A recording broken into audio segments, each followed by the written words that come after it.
Jordan has been taking a very, very harsh stance vis-a-vis Israel since day one. Really, today, King Abdullah II confirmed that the kingdom's Air Force airdropped urgent medical aid to the Jordanian field hospital in Gaza in coordination with Israel. Is Jordan part of the problem or part of the solution? Joshua Krasna, director of the Center for Emerging Energy Politics in the Middle East at the Foreign Policy Research Institute, joining us now. Mr. Krasna, thank you so very much for speaking to us this afternoon. So, what do you make of it, of this airdropped assistance on behalf of Jordan today? Well, I think there are two aspects. I think there is a concrete aspect, which is it's difficult to get assistance into Gaza. The the transfer of assistance by land has been slow and is obviously obstructed by the situation in the southern Gaza Strip.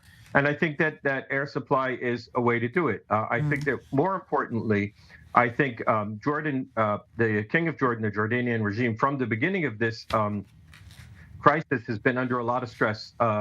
The people in Jordan are very, very much identifying with the Palestinian suffering. The people in Jordan are going out for large demonstrations. At one point, they were talking about marching to the border. The security forces made it clear that that would not be allowed, but they are demonstrating around the empty Israeli embassy every day.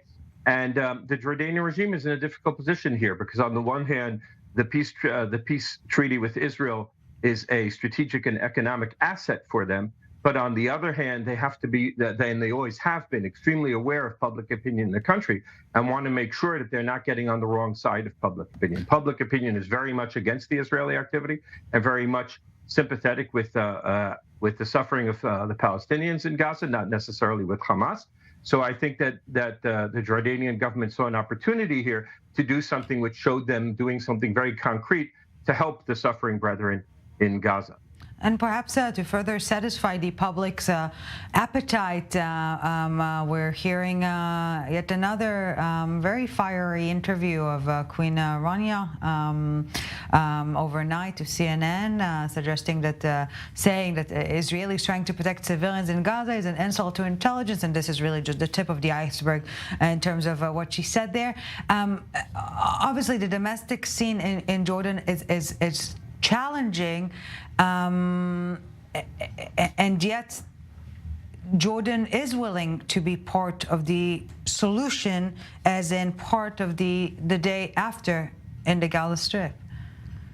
Yeah, so I think that Jordan will not be going it alone, but if there is a regional organization to help think about what's going to be afterwards in the Gaza Strip, I think Jordan will want to be a part of that, along with Egypt and with countries in the Gulf. I think one of the other problems that we're having right now is that not only is the Jordanian public very pro-Palestinian and always has been, but the relationship between King Abdullah specifically and his government with the current Israeli government has been bad since day one. And his relationship, his personal relationship and political relationship with Netanyahu and certainly with the most recent government is extremely problematical, and that adds to the issue as well. So what we've seen today, Mr. Krasno, before we let you go, what we've seen today with the aerial humanitarian assistance, are we to see more of that in the coming weeks, your assessment? Well, 3 days ago, the Jordanians also withdrew their ambassador from Israel, which isn't that big a deal because he didn't have to travel very far. And the Israeli ambassador is not there in any case since the first day of the crisis. The Israeli embassy staff stayed in Israel. Yeah, I think you'll see more of this as the Jordanians did not announce that it had been in collaboration with the Israelis, but it must have been because the Jordanians are not going to fly over and drop things to Gaza and risk possible clash with Israel. So I think, yes, you might see more. You'll certainly see more speaking. You'll certainly see more diplomatic activity. You'll certainly see more calling for a ceasefire and more fiery language from the king and certainly from his wife. And maybe assistance as well. Look, the assistance that they provide through the air is something that, in the end, is certainly something that Israel doesn't have much of a problem with medical assistance and other assistance going in. Yeah. And if it helps the Jordanians position themselves as somebody who is helping, I think that in the end is not something that we are particularly opposed to. Yeah, symbolism matters, even at the very peak time of war. Mr. Joshua Krasna, Director of the Center for Emerging Energy Politics in the Middle East at the Foreign Policy Research Institute. Thank you very much, sir, for your time. We appreciate your insight.